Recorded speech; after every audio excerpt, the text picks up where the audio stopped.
Përshëndetje Mikael. Sot jemi një vit plot pas Rinshow tënd. 24 prill 2025, më fal, ti ke dhënë Rinshow'n tënd të fundit dhe tani je për të parë shokët dhe miqtë tu. Si ishte kjo ndjesi? Një korrigjim i vogël. Ishte Rinshow-i.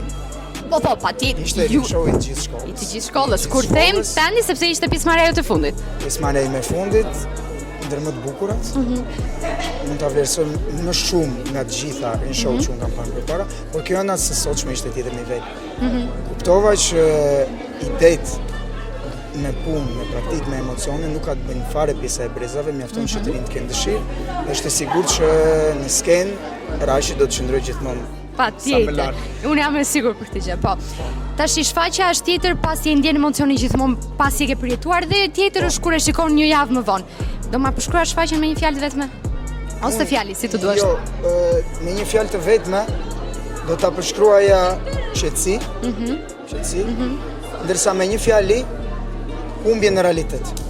Super. Shumë faleminderit, ne të urojmë suksese dhe të presim patjetër edhe vitin tjetër bashkë me mua.